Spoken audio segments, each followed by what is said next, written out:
মন্ত্রীদের আমার পিছনে ঘোরা উচিত। I am sitting on gold mine, 1.3 trillion cubic metre. মন্ত্রীরা আমার পিছে পিছে ঘুরবে পার্থ ভাই। ভোলার মানুষের ঘুম ভাঙবে হেলিকপ্টারের আওয়াজে, বিলিয়নিয়ার আসবে ভোলাতে।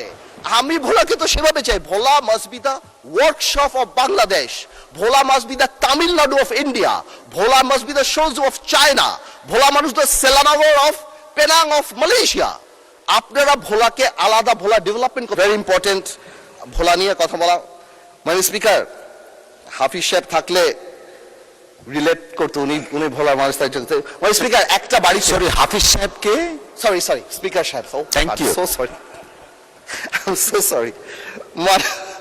আমি শিওর আপনি চিনেন ওনাকে, বাট আমার বলাটা ভুল হয়েছে। Understand, we are member of parliament, thank you. আচ্ছা, আমি বলতে চাচ্ছিলাম একটা বাড়িতে যদি তিনটা বাচ্চা কাচ্চা থাকে বা তিনজন বাচ্চা থাকে, তিনজন সন্তান থাকে, আর একজন সন্তান যদি অঙ্কে ভালো হয়, বাবা মা তার জন্য একটা এক্সট্রা টিচার দেয়। তার মানে এই না বাবা মা অন্য কাউকে অপছন্দ করে, বাট ওই মেরিটটাকে সম্মান করে। মানে স্পিকার, আমার ভোলাতে 1.3 ট্রিলিয়ন কিউবিক মিটার গ্যাস আছে।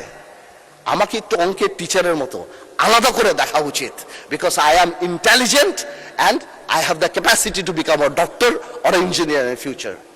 আমি গ্যাসে পরিপূর্ণ, আপনি আমাকে ভ্যালু করেন।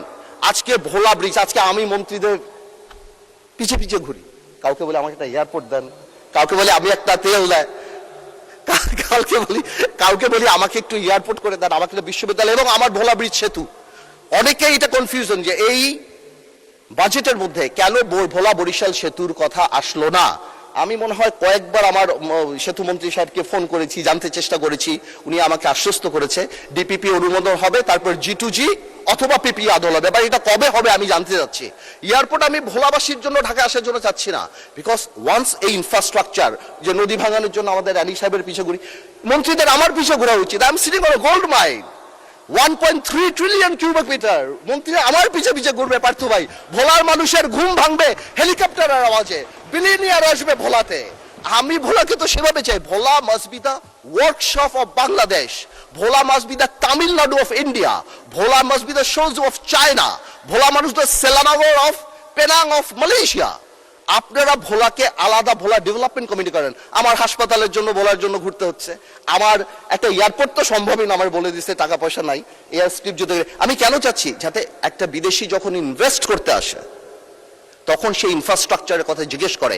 আমি ভোলা আর ঢাকায় আসার জন্য প্লেন চাই না, আমি এই জন্য চাচ্ছি তারা জিজ্ঞেস করে হসপিটালের কি অবস্থা, ইনফ্রাস্ট্রাকচারের অবস্থা, রাস্তাঘাটের কি অবস্থা, স্কুল কলেজের কি অবস্থা, সব ভোলা ব্রিজের কি অবস্থা। এই যে ভোলা ব্রিজ সেতু, আমাদের সেতুটা, এটা কবে হবে বাজেটে কেন না? আমি মাননীয় অর্থমন্ত্রীকে রিকোয়েস্ট করবো আপনি একটু ভেঙে বলে দিবেন যে কেন নাই, কি হতে পারে, কবে হতে পারে আপনার স্পিচ যখন হবে।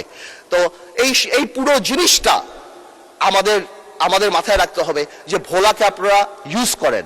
ভোলা could be the heart, Bhola could be the মানে heart of the economy of the country. আর এই কারণে আমাদের ইনফ্রাস্ট্রাকচার ডেভেলপমেন্ট অনেক দরকার। আমি মাননীয় প্রধানমন্ত্রীর দৃষ্টি আকর্ষণ করব যে ভোলা ডেভেলপমেন্ট কমিটি নামে একটা কমিটি যদি করে ভোলাকে আলাদা বরাদ্দ বা ভোলার আলাদা জিনিসগুলো, এবং আমাকে যদি, যেহেতু আমি সরকারের পার্ট না, আমি কোনো মন্ত্রী না বা আমার কোনো এক্সিকিউটিভ পাওয়ার নাই, আমাকে এরকম একটা অ্যাক্সেসিবিলিটি করে দেওয়া যাতে আমি আমার কাজগুলি খুব তাড়াতাড়ি বের করে নিয়ে আসতে পারি। মাননীয় স্পিকার, আমি আর বেশি সময় নিব না। আমি আবার সরকারকে এবং বিশেষ করে মাননীয় প্রধানমন্ত্রীকে ধন্যবাদ জানাই এবং আমি কংগ্রাচুলেট করি।